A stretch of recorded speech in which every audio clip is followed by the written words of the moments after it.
আসসালামু আলাইকুম সুপ্রিয় শিক্ষার্থীরা, আশা করি তোমরা সবাই যে যেখানে আছো ভালো আছো, সুস্থ আছো। আমনাবাকি অনলাইন ক্লাসের পক্ষ থেকে তোমাদের শুভেচ্ছা অভিনন্দন। আমি মোহাম্মদ মাহবুর রহমান, সহকারী শিক্ষক, Amnabaki residential model school and college, Shribandar, Dinajpur. সুপ্রিয় শিক্ষার্থীরা, আজ আমি তোমাদের চতুর্থ শ্রেণীর গণিত বইয়ের অধ্যায় 8, 9, 10 এর উপর ভিত্তি করে, অর্থাৎ আমাদের যে সংক্ষিপ্ত সিলেবাস বার্ষিক পরীক্ষার জন্য দেওয়া হয়েছিল তার উপর সেই মোতাবেক যে অ্যাসাইনমেন্ট দেওয়া হয়েছে তারই উপর সংক্ষিপ্ত কিছু আলোচনা করব তোমাদের সামনে। তা প্রিয় শিক্ষার্থীরা, তোমরা আমার সঙ্গে আমি যে আলোচনাগুলো করব সেগুলো তোমরা তোমাদের অ্যাসাইনমেন্ট যারা নিয়েছো আর যারা সংগ্রহ করোনি তারা অবশ্যই সংগ্রহ করবে এবং আমার সঙ্গে অঙ্কগুলো মিলাই নেবে যাতে পরবর্তীতে তোমাদের সুবিধা হয়। প্রিয় শিক্ষার্থীরা, তা আসো আমরা শুরু করি। শিক্ষার্থীরা, প্রথমে তোমরা দেখবে যে তোমাদের অ্যাসাইনমেন্ট যে দেওয়া হয়েছে সেটার 1 নম্বর একটা দেওয়া আছে সংক্ষেপে উত্তর দাও। শিক্ষার্থীরা, লেখা আছে সংক্ষেপে উত্তর দাও। এটা আছে শিক্ষার্থীরা, সংক্ষেপে উত্তর দাও বা সংক্ষিপ্ত উত্তর দাও। তোমরা যেটা থাক সেটা তোমরা এখানে লেখার চেষ্টা করবে। যেমন ক নম্বরে তোমাদের একটা প্রশ্ন দেওয়া আছে শিক্ষার্থীরা, যে বলা হয়েছে সমহর এবং সমলব বিশিষ্ট ভগ্নাংশ কি? সমহর এবং সমলব। শিক্ষার্থীরা, সমহর বলতে আমরা কি বুঝি? যেমন এখানে যদি আমরা দেই যে 3/5 আর 4/5, এই যে নিচেরগুলো শিক্ষার্থীরা দেখতেছো এটাকেই বলা হয় কিন্তু সমহর। আর যদি আমরা হয়তো যে সমলব তাহলে কি হইতো যে 5/3 আর মনে করো 5/4। দেখো শিক্ষার্থীরা, একই জিনিস এই সময় কি হলো, এর নিচেরগুলো সমান হইলো আর এর হলো উপরেরগুলা। তাহলে উপরেরটাকে আমরা বলবো এটাকে বলা হয় লব আর এটাকে বলা হয় হর। তো দেখো, তো এখন এখান থেকে আমরা কিন্তু ওই ক নম্বরের যে উত্তরটা দেওয়া আছে সেটা কিন্তু আমরা খুঁজে পাবো শিক্ষার্থীরা। তাহলে আমরা প্রথমে এখানে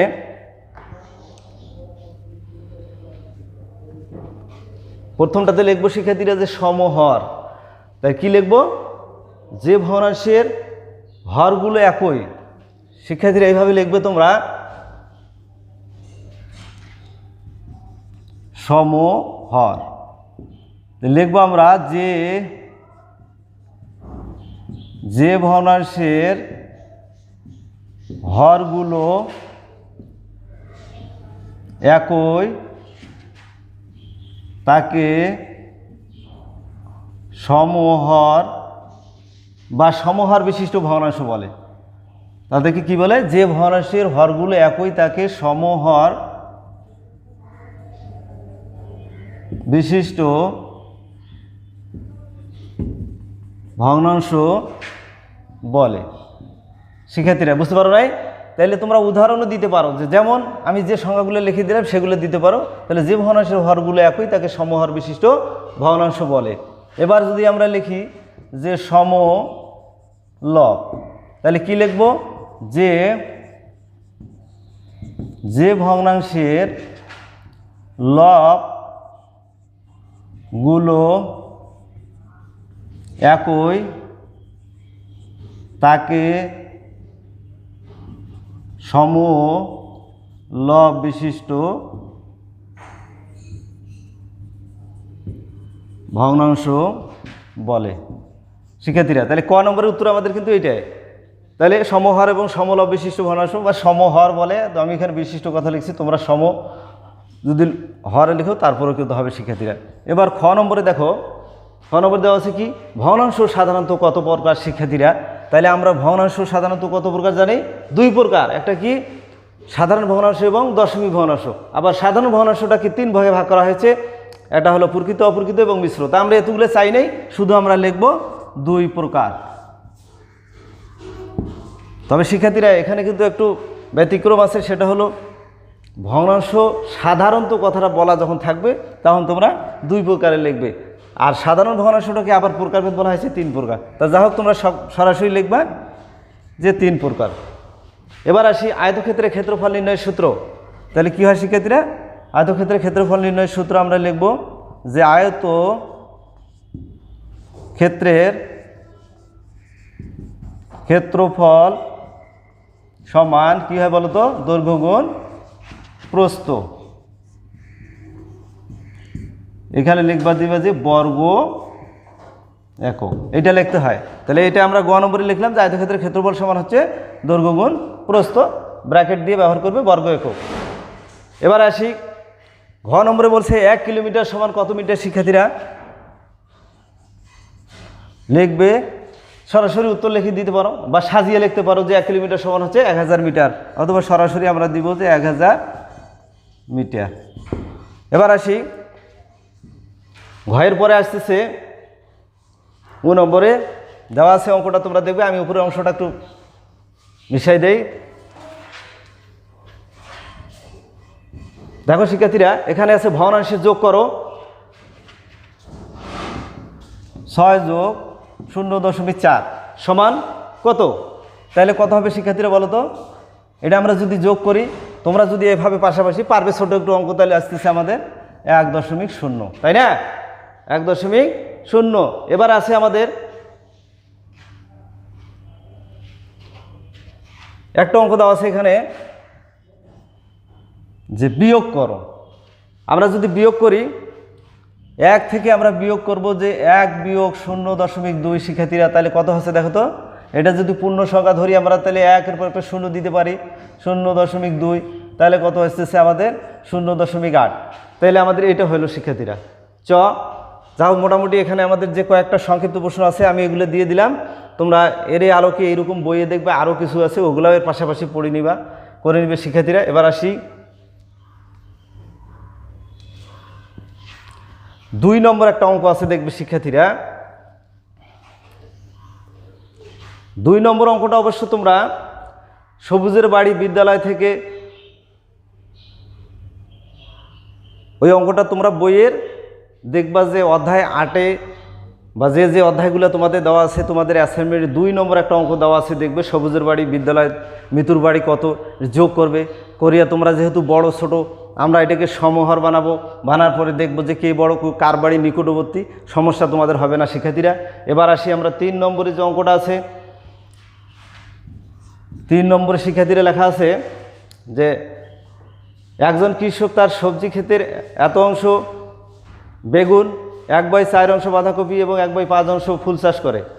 তা ক নম্বরে দেওয়া হচ্ছে যে কৃষক তার ক্ষেতের কত অংশ চাষ করেছেন শিক্ষার্থীরা। তাহলে আমরা লিখতে পারি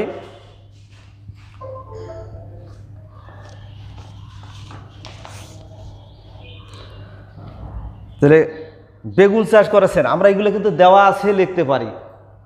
আর যদি না লেখে তোমরা সরাসরি একবারে লেখো যে মোট চাষ করেছেন, তারপরেও কিন্তু হবে শিক্ষার্থীরা। তাহলে আমরা লিখব যে মোট চাষ করেছেন। এখন আমরা যদি এগুলো যোগ করে দেই যে 1/2 যোগ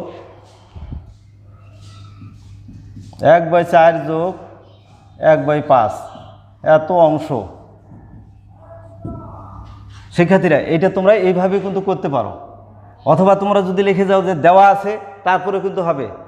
2 নম্বরটা কিন্তু আমি করলাম না শিক্ষার্থীরা, কারণ 2 এবং 3 একই নিয়মের, এই জন্য তোমরা ওটা অবশ্যই নিজে বাসে করবা। এবার আসো, যদি আমরা লসাগু করি শিক্ষার্থীরা, এটা কত হবে বলো তো। লসাগুটা হচ্ছে 2, 4 এবং 5।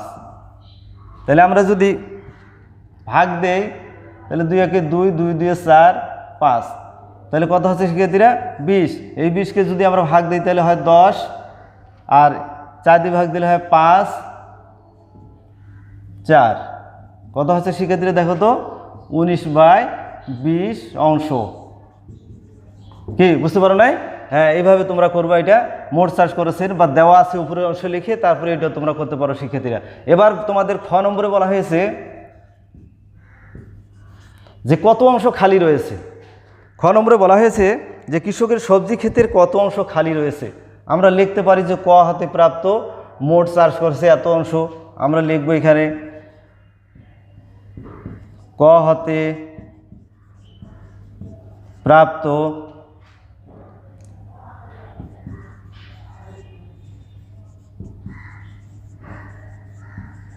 মোট চাষ করেছেন 19/20 অংশ।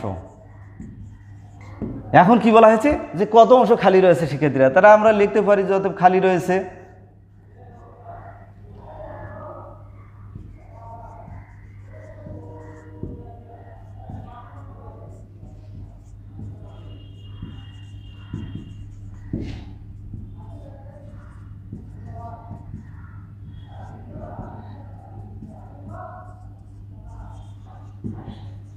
দেখো শিক্ষার্থীরা, এটা কিন্তু তোমরা হয়তো মনে ভাবতেছো যে এক কোথায় পাইলো, এখানে আমি কিন্তু লেখি নাই।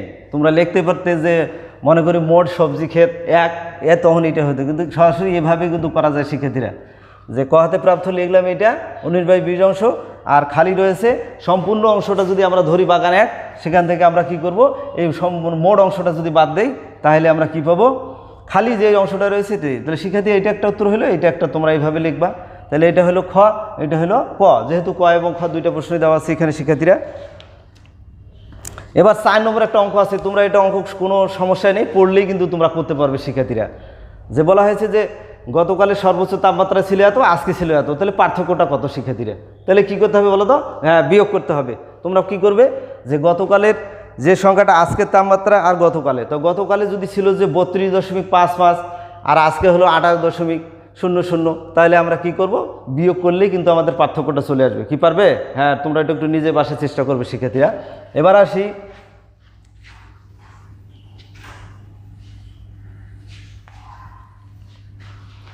4 নম্বরে।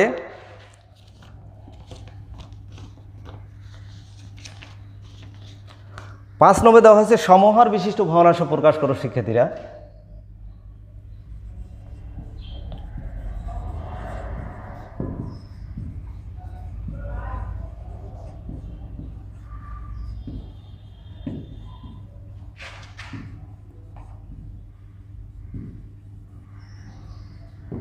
সমহার বিশিষ্ট ভগ্নাংশে প্রকাশ করো। 1 নম্বরে দেওয়া আছে বা ক দেওয়া আছে, যেহেতু তোমাদের কোশ্চেন অ্যাসাইনমেন্টের মধ্যে, সেটাই তোমরা লিখবা 1/3,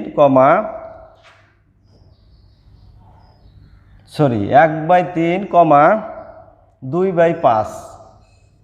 দেখো শিক্ষার্থীরা, এটাকে সমহর বানাতে বলছে, এক কথায় সমহার তো বুঝো, এই জন্য প্রথমে 1 নম্বরের সংখ্যাটা কিন্তু আমাদের ছিল যে সমহারতে যার হরগুলো একই। তাহলে আমাদের এখানে আমরা লিখবো যে এখানে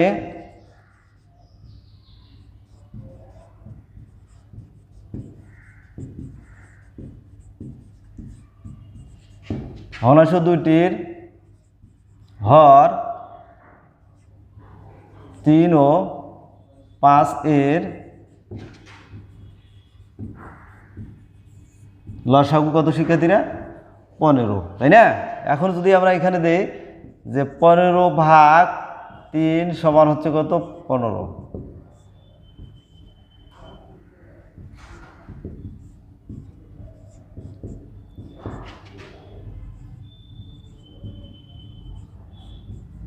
এটা আবার 15কে যদি আমরা 5 দ্বারা ভাগ করি তাহলে 3 হয়, 3 × 5 = 15।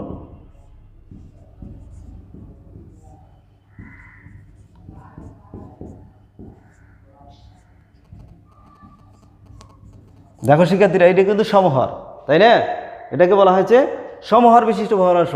তাইলে আমরা এখন লিখবো যে এত এর সমহার বিশিষ্ট হলো এত, লিখতে পারি আমরা যাতে 1/3, 2/5 এর সমহর কত? 5/15, 6/15। কি শিক্ষার্থীরা বুঝতে পারছি? এবার 3 × 5 = 15। প্রথমে আমরা কি করলাম, নিচের হরগুলোর লসাগু করলাম, লসাগুটাকে প্রথম ভগ্নাংশের হর দ্বারা ভাগ করলাম, লবের সাথে গুণ দিলাম, দেখা গেল এইটা আমাদের কিন্তু চলে আসলো শিক্ষার্থীরা। 5 ক এ অনুরূপ কিন্তু তোমাদের খ গ এলে বাকি যে অঙ্ক কয়েকটা আছে এগুলো তোমরা বাসায় করার চেষ্টা করবে শিক্ষার্থীরা। এবার আসি 6 নম্বর।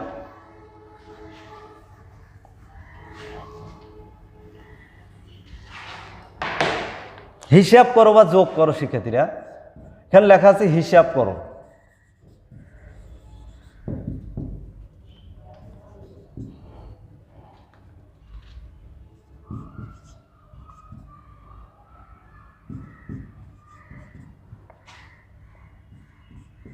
দেখো শিক্ষার্থীরা, এটা যদি আমরা করতে যাই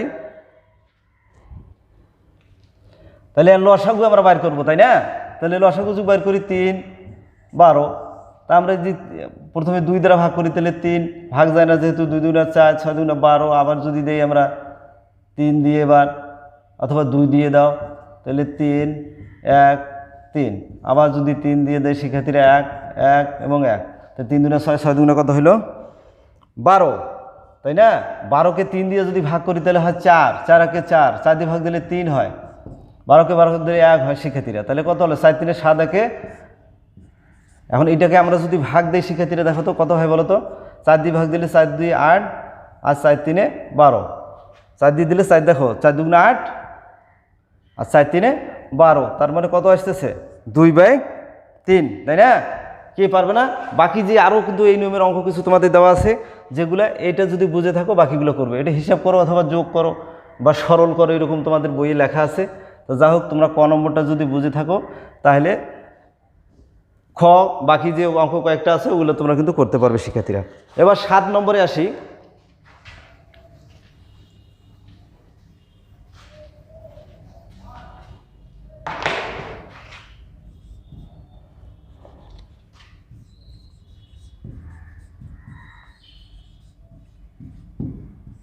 যোগ করো, তাই না? তো যোগ করো, ক নম্বরে লেখা আছে দেখো 0.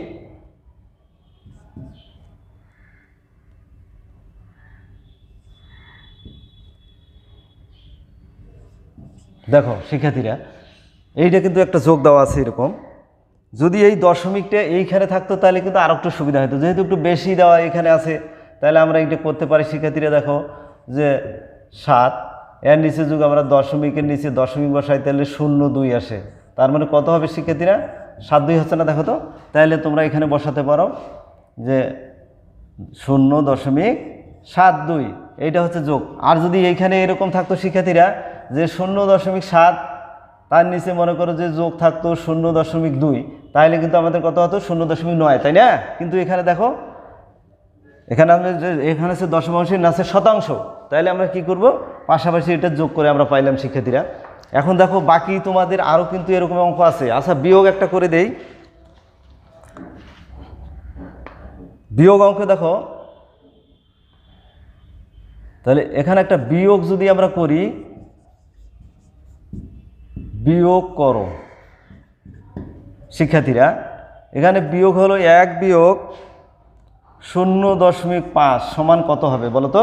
তাহলে এটাকে আমরা যদি ধরি যে 1.0, তার নিচে 0.5 দিয়ে বিয়োগ করি, তাহলে দেখো কত আছে? 5 আছে 10 5, তাহলে কত হলো 0. এখানে না লিখে আমরা এখানেও লিখতে পারি 0.5 শিক্ষার্থীরা। 0.5 কি পারবে না? বাকিগুলো এইভাবে যোগ এটা একটা করে দেওয়া থাকলো, এটার মতো করে বাকিগুলো করবে। বিয়োগ দেওয়া থাকলো, বিয়োগটাও বাকিগুলোর মতো করে করবে। যাই হোক, এটার মতো করে বাকি অঙ্কগুলো তোমরা বাসায় করবে শিক্ষার্থীরা।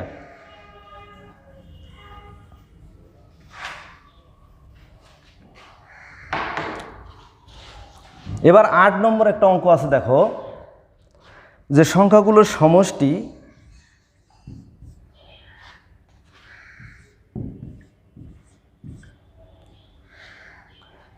কতটি, এই যে একটা দেওয়া আছে, এটাতে দেখবে লেখা আছে যে সংখ্যাগুলোর সমষ্টি কতটি 0.0001 দ্বারা গঠিত হয় শিক্ষার্থীরা।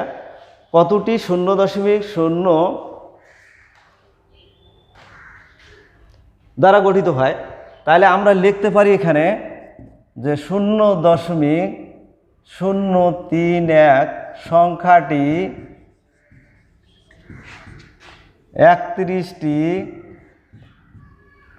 0.001 দ্বারা গঠিত। শিক্ষার্থীরা, এখানে বলা হয়েছে যে এত সংখ্যাটি, ভালো করে শোনো, এত সংখ্যাটি যে ওখানে লেখা আছে কতটি, এইটা দ্বারা গঠিত সংখ্যা হবে এইটা। তার মানে আমরা যদি এই দুইটাকে গুণ করি শিক্ষার্থীরা, দেখো আমরা কিন্তু এই সংখ্যাটাই পাবো। তোমরা গুণ করবে বাসায়, দেখবে এই দুইটা গুণ করলে কিন্তু এটা মিলে যাবে। এই জন্যই কথাটা বলা হয়েছে যে এত সংখ্যাটি 31টি 0.001 দ্বারা গঠিত সংখ্যাটা, বুঝতে পারছো? এইভাবে কিন্তু আরও দেওয়া আছে তোমাদের বাকিগুলা, তো এইভাবেই তোমরা কিন্তু লিখবে।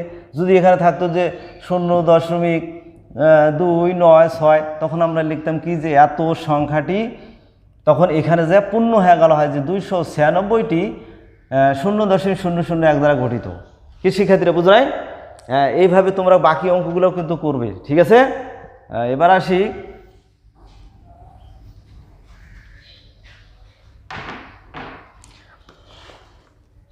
9 নম্বর। এখানে দেওয়া আছে যে খালি ঘর পূরণ করো।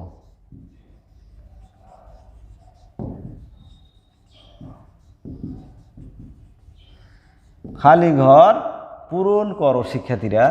ক নম্বরে লেখা আছে যে 4.2 কিলো সমান মিটার লেখা আছে শিক্ষার্থীরা। তাহলে এত কিলোমিটার সমান কত মিটার, আমরা এটাকে সরাসরিও কিন্তু বসে দিতে পারি, বা তোমরা লিখতে পারো যে আমরা জানি 1 কিলো মিটার সমান 1000 মিটার, তাই না শিক্ষার্থীরা? এবার আমরা যদি এখানে লিখি যে 4.2 কিলোমিটার সমান,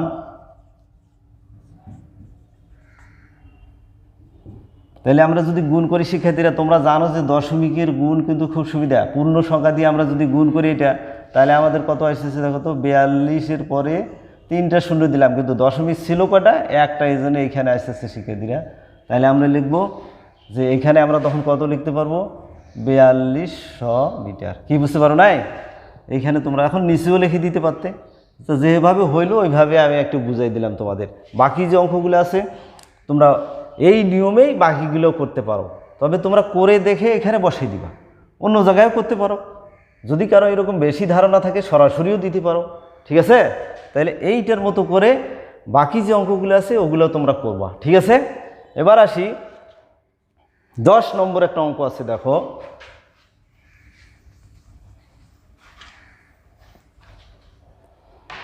তোমরা দেখবে অ্যাসাইনমেন্টটা কিন্তু নম্বরটা একটু এলোমেলো আছে, তা তোমরা যখন লিখবে তখন কিন্তু সিরিয়াল করে সাজাই নিবা।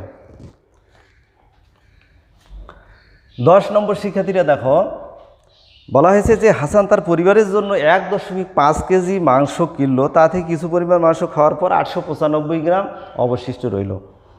কতটুকু মাংস খেয়েছিল তা কেজি এবং গ্রামে প্রকাশ করতে বলছে শিক্ষার্থীরা। তাই এখানে যেহেতু দুইটা একক কিন্তু ভিন্ন, দেখো একটাতে কেজি লেখা আছে আর একটাতে আছে কি গ্রাম শিক্ষার্থীরা। তাইলে আমরা এখানে লিখব, আমরা জানি 1 কেজি সমান কত গ্রাম শিক্ষার্থীরা? 1000 গ্রাম, তাই না? 1 কেজি সমান এত গ্রাম, কিন্তু ওখানে দেওয়া আছে দেখবে যে 1.5 কেজি সমান তো গ্রাম। গুণ করো, ওইটার মতোই গুণ করবো আমরা। তাইলে 15-র পরে কয়টা শূন্য হচ্ছে শিক্ষার্থীরা? 3টে। কিন্তু আমাদের দশমিক কয় সংখ্যা পরে আছে? একটা। তাহলে আমরা যদি বাদ দিলে মনে করি শূন্যটা, দশমিকের পরে শূন্য কিন্তু মূল্য নেই, এই জন্য আমরা কি লিখব যে 1500 গ্রাম। এবার দেখি শিক্ষার্থীরা বলছে কি, অঙ্কটার মধ্যে বলা হয়েছিল যে মাংস কিনলো, হাসান তার পরিবারের জন্য মাংস কিনলো। এখন আমরা লিখব যে হাসান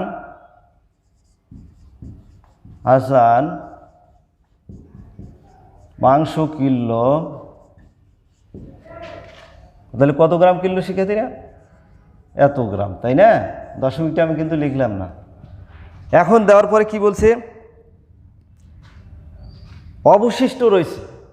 এখানে বলা হয়েছে যে মাংসটা কিনছে এবং অবশিষ্ট খাওয়ার পরে যে বাকিটা থাকলো সেইটা কিন্তু খেয়েছিল কতটুকু ওইটা আমাদের কিন্তু বাইর করতে বলছে। তাইলে অবশ্যই আমরা যেহেতু মাংসটা যেটা কিনছি সেটা আমি লিখলাম। তারপরে কি হইল? মাংস অবশিষ্ট রইল,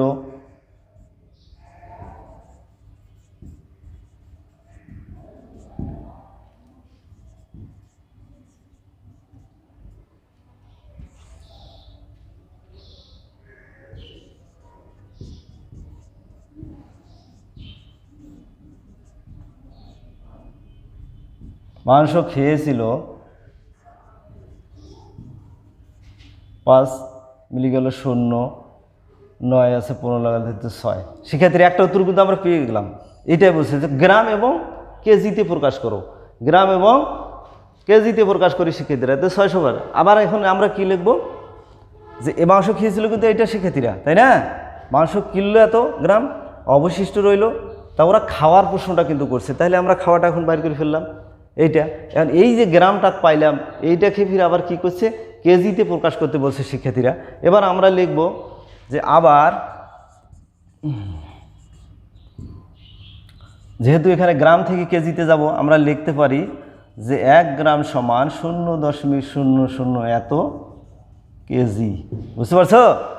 এখানে গ্রাম বার করলাম, দেখো এককগুলো সব গ্রাম, কিন্তু ওইটাকে আবার বলছে কি, যে কেজিতে প্রকাশ করতে বলছে। তাইলে এখন আমরা কি করব, যে অতএব 605 গ্রাম সমান 0.001 গুণ 605 এত শিক্ষার্থীরা। এখন এই দুইটাকে যদি আমরা গুণ করি, তাহলে আমাদের উত্তর আসতেছে 0.605 এত কেজি। কি শিক্ষার্থীরা, বুঝতে পারো নাই? তাহলে এটা হলো কেজি। তারপরে তোমরা আবারও একটু দেখো, এখানে বলা হয়েছে যে আমরা জানি কেজিটাকে আমরা গ্রাম নিয়ে আসলাম, কারণ দুইটার একক কিন্তু ভিন্ন, একটাতে গ্রাম লেখা আছে, একটাতে কেজি। একই একক না হলে কিন্তু বিয়োগ করা যাবে না। এই জন্য আমরা কী করলাম, কেজিটাকে প্রথমে গ্রাম বানাই নিলাম, আবার ওই গ্রামটাকে কী করছি, যেহেতু ওরা বলেছে যে কতটুকু মাংস খেয়েছিল সেটা বার করতে বলছে, তা আমরা কিনছিলাম কতটুক, অবশিষ্ট কতটুক, ওখান থেকে বাদ দিয়ে আমরা কিন্তু এইটা পাইলাম শিক্ষার্থীরা। আশা করি তোমরা বুঝতে পেরেছো। তাহলে উত্তর আমাদের কি কি আসলো শিক্ষার্থীরা বলো তো? একটা হচ্ছে প্রথমটাতে গ্রামে যদি আনি, তাহলে গ্রাম উত্তর তোমরা এখানে লিখতে পারো যে উত্তর হচ্ছে 650 গ্রাম, 605 গ্রাম, আর একটা কথা হচ্ছে 0.605 এত কেজি। যেটা আগে থাক সেটা তোমরা লিখবে শিক্ষার্থীরা, এত গ্রাম এবং এত কেজি। বাকিগুলো পারবে তো? এই নিয়মে কিন্তু তোমাদের আরও অঙ্ক যেগুলো আছে, সেটা হলো 10 নম্বর, কিন্তু ওই 11 নম্বর 10 করে দিলাম, 11টাও কিন্তু একই নিয়মের অঙ্ক শিক্ষার্থীরা। এটা একটু সিরিয়ালটার একটু সমস্যা আছে, তা তোমরা লেখার সময় সিরিয়াল করে নেবে, 1 2 3 4 5 7 8 9 10 এইভাবে সাজাই নেবে। এবার আসি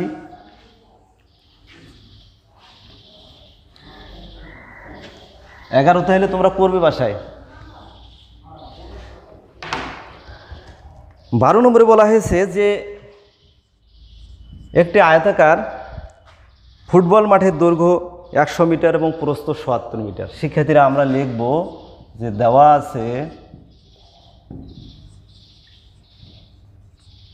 আছে আয়তাকার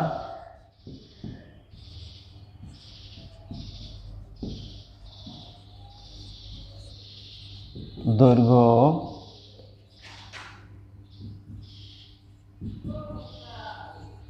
এত মিটার, আয়তাকার ফুটবল মাঠের প্রস্থ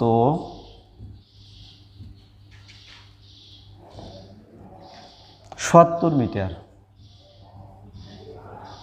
এটা দেওয়া আছে শিক্ষার্থীরা, দেখো তাহলে দৈর্ঘ্য আছে, প্রস্থ দেওয়া আছে। এখন আমরা কী বের করতে বলছি, যে আয়তাকার মাঠের ক্ষেত্রফল কত শিক্ষার্থীরা। এখন আমরা লিখতে পারি যে আমরা জানি আয়তাকার মাঠের ক্ষেত্রফল সমান দৈর্ঘ্য গুণন প্রস্থ, অথবা একবারে লিখতে পারো যে অথবা আয়তাকার মাঠের ক্ষেত্রফল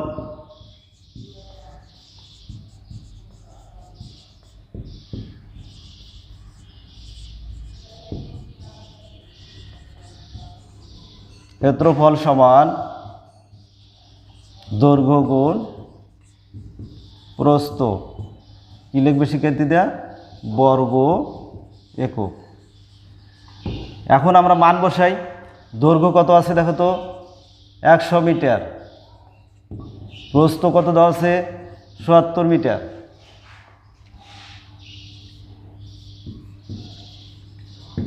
অথবা তোমরা আরেকটা কাজ করতে পারো শিক্ষার্থী, এই মিটারগুলোকে আমরা একবারেই কিন্তু বাইরে লিখতে পারি।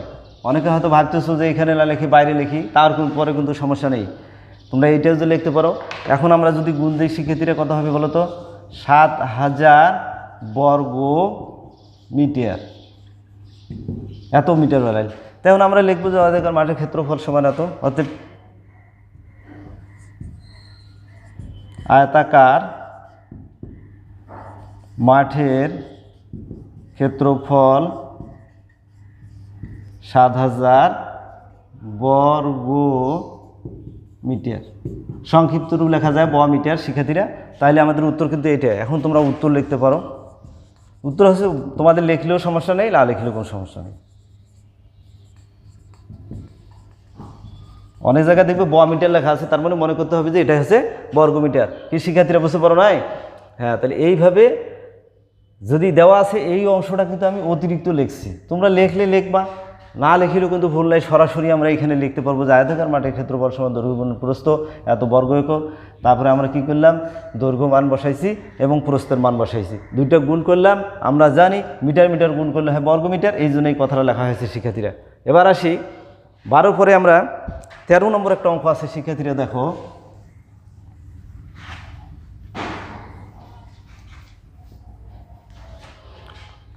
13 নম্বরে হচ্ছে 13 নম্বর অঙ্কটা কিন্তু আমার মনে হয় তোমরা এটা কিন্তু পারবে, কারণ 13 নম্বরটা আমরা জানি যে বর্গের কিন্তু দৈর্ঘ্য প্রস্থ, বর্গের দৈর্ঘ্য প্রস্থ কিন্তু কি সমান হয়। এই জন্য যদি আর মনে করো যে একটা বর্গ যদি হয় এরকম, এইটা যদি 5 হয় তাহলে এটাও 5 এটাও 5, তাই না? প্রতিটাই 5, তার মানে দৈর্ঘ্য প্রস্থ কিন্তু একই হইল। তাহলে ক্ষেত্রফল কী হবে, দৈর্ঘ্য আর প্রস্থ হলে 25 হচ্ছে। তো শিক্ষার্থীরা এখন আমাদের এই 13 নম্বরটা তোমরা কিন্তু নিজেই করবে, বাসায় পারবে, আমার বিশ্বাস হয় তোমরা অবশ্যই পারবে। কারণ এখানে যদি বর্গক্ষেত্রে ক্ষেত্রফল নির্ণয়ের সূত্র আমরা জানি যে দৈর্ঘ্য গুণন প্রস্থ বা এক বাহুর দৈর্ঘ্য গুণ এক বাহুর দৈর্ঘ্য, তাহলে গুণ দিলে কিন্তু এটা পাওয়া যায়। কারণ বর্গক্ষেত্রের ক্ষেত্রফলের সূত্র আছে কিন্তু বর্গক্ষেত্রের ক্ষেত্রফল সমান হচ্ছে এক বাহুর দৈর্ঘ্য গুণ এক বাহুর দৈর্ঘ্য। এটা মান বসাই দিবা, দৈর্ঘ্য প্রস্থ সমান হয়ে যাবে শিক্ষার্থীরা। তাহলে কাজে তোমাদের যে 13 নম্বর অঙ্ক আছে এটা কিন্তু তোমরা পারবে, এটা বাসায় করবা। এবার 14 নম্বর একটা অঙ্ক জ্যামিতি তোমাদের দেওয়া আছে শিক্ষার্থীরা। যা হোক জ্যামিতিটা আমরা একটু দেখি। 14 নম্বরে কি বলা হয়েছে, জ্যামিতি চিত্রসহ সংজ্ঞা লেখো। আর ত্রিভুজ কত প্রকার ও কী কী, চিত্র এঁকে সংজ্ঞা লিখতে বলছে শিক্ষার্থীরা। দেখো তাইলে ত্রিভুজ কত প্রকার, আমরা জানি যে ত্রিভুজ প্রধানত হচ্ছে 2 প্রকার, একটা হচ্ছে বাহুভেদে আর একটা হচ্ছে কি কোণ ভেদে শিক্ষার্থীরা। এটা হচ্ছে বাহুভেদে ত্রিভুজ এবং কোণ ভেদে ত্রিভুজ। তাহলে বাহুভেদে ত্রিভুজ আমরা লিখব যে ত্রিভুজ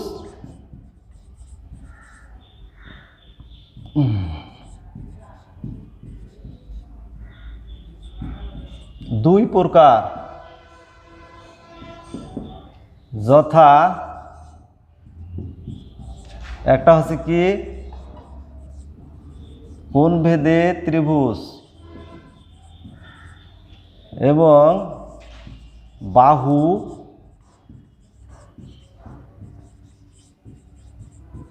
দেখো শিক্ষার্থীরা, একটা হচ্ছে কোণভেদে আর একটা হচ্ছে বাহুভেদে। ত্রিভুজ প্রধানত হচ্ছে 2 প্রকার, একটা হলো কোণভেদে ত্রিভুজ আর একটা হলো বাহুভেদে ত্রিভুজ। এবার আমরা আসি কোণভেদে ত্রিভুজটাতে যাকে দেই, বাহুভেদে ত্রিভুজ আছে, তা আমি দুইটা দিচ্ছি, বাকিগুলো কিন্তু তোমরা বাসায় নিজে নিজে করার চেষ্টা করবে, তাহলে তোমাদের সুবিধা হবে শিক্ষার্থীরা। তাহলে কোণভেদে ত্রিভুজ আমরা দেখি, দেখো যে 1 নম্বরে হচ্ছে কোণভেদে ত্রিভুজটা আবার ফির কয় প্রকার, 3 প্রকার। আমরা লিখব কোণভেদে ত্রিভুজ 3 প্রকার।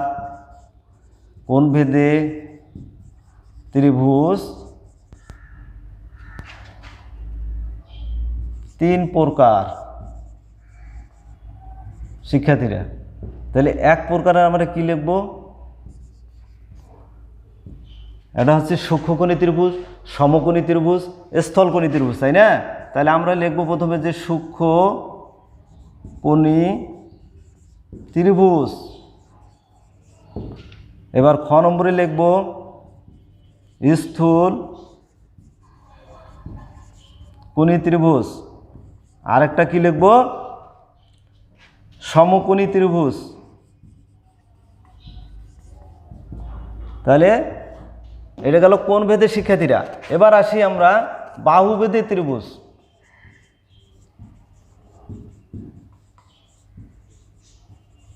বাহুভেদে ত্রিভুজ 3 প্রকার শিক্ষার্থীরা। দেখো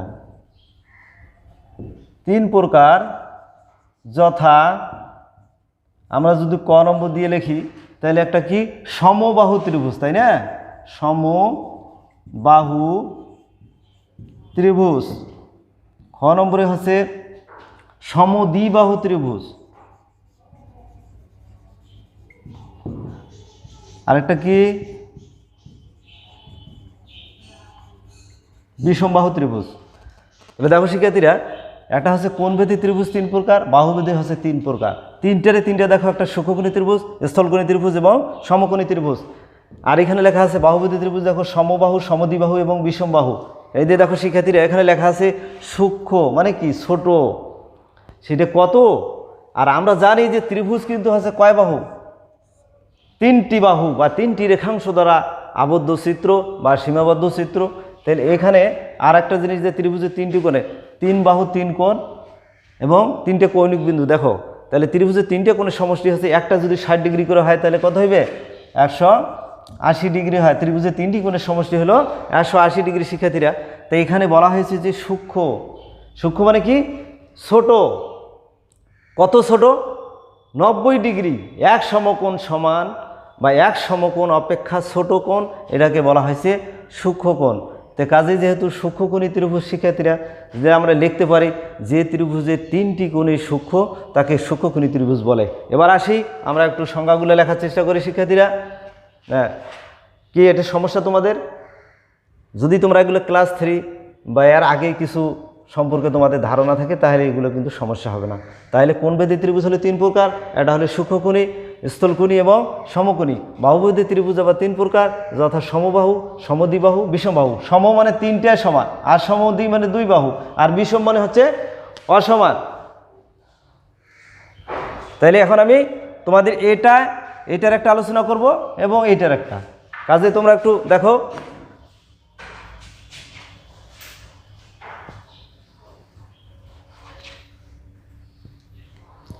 তাহলে শিক্ষার্থীরা আমরা প্রথমে লিখব যে সূক্ষ্মকোণী ত্রিভুজ।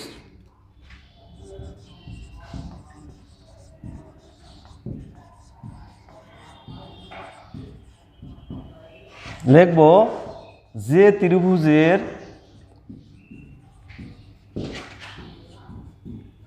তিনটি কোণই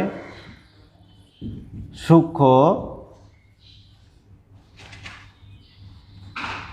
কোণ তাকে সূক্ষ্মকোণী ত্রিভুজ বলে। আরেকটা শিক্ষার্থীরা, তোমরা চিত্রটা কিন্তু প্রথমেও দিতে পারো, চিত্র উপরেও দিতে পারো, নিচেও দিতে পারো। তাহলে সূক্ষ্মকোণী যেহেতু বলছে তাহলে আমরা এইভাবে লিখতে পারি, যেখানে এ লিখি তাহলে আমাদের কি আসতেছে, এই পাশ দিয়েও আসতে পারি, এই পাশ দিয়েও আসতে পারি, এ বি সি। বা আমরা যদি এইখান থেকে এইদিকে যাই, যে ক খ গ, তোমাদের ইচ্ছা মতন তোমরা নিবে শিক্ষার্থীরা। তাহলে আমরা লিখব যে চিত্র সূক্ষ্মকোণী ত্রিভুজ। আবার এখানে লিখতে পারো যে ক খ গ একটা সূক্ষ্মকোণী ত্রিভুজ, এখানেও ক লিখতে পারো বা এ বি সি, তোমাদের ইচ্ছা মতন তোমরা দিবে শিক্ষার্থীরা। তাহলে সূক্ষ্মকোণী ত্রিভুজ, সূক্ষ্ম মানে কি ছোট, তো তিনটি কোণে সূক্ষ্ম তাকে সূক্ষ্মকোণী ত্রিভুজ বলে। এবার আসি আমি আর একটা তোমাদের দিচ্ছি বাহুভেদী ত্রিভুজ। তাহলে এখানে আমরা কোণভেদী ত্রিভুজ যে তিনটা, তার মধ্যে আমি একটা দিলাম, বাকি দুইটা তোমরা বাসে করবা। এবার আসি সমবাহু ত্রিভুজ। দেখো শিক্ষার্থীরা, সমবাহু, সম শব্দের অর্থ সমান, বাহু, তাহলে সমবাহু তার মানে একটা ত্রিভুজের কয়টা বাহু থাকে? তিনটে। এটা অবশ্যই তিন বাহু সমান হবে লিখবো আমরা যে ত্রিভুজের তিনটি বাহু, যে ত্রিভুজের তিনটি বাহু পরস্পর সমান, তিনটি বাহু পরস্পর সমান তাকে সমবাহু ত্রিভুজ বলে। চিত্রটা কেমন হবে শিক্ষার্থীরা? এইটাই কিন্তু হবে, কিন্তু বাহু তিনটার জন্য মাপটা সমান হয়। কারণ এইটা যদি আমরা নেই, যে দেখা গেল এইটা নিলাম 3 সেন্টিমিটার, এটাও নিব 3 সেন্টিমিটার, এই তিনটা বাহুর জন্য সমান হয়, এইরকম মনে রাখিও। যদি সমান না হয় তাহলে কিন্তু তোমাদের এই শর্তটা হবে না, কারণ এখানে লেখাই আছে দেখো যে 3টি বাহু পরস্পর সমান হবে, না হলে কিন্তু হবে না শিক্ষার্থীরা। তাহলে 3 বাহু তোমরা কি করবে, স্কেলের সাহায্যে সুন্দর করে মাপে, যে একটা যদি আমি 3 সেন্টিমিটার নেই, এটা হলে এটা 3টায় 3 সেন্টিমিটার হতে হবে, তাহলে আমার মিলবে। তাহলে আমি চিত্র লিখব, চিত্র সমবাহু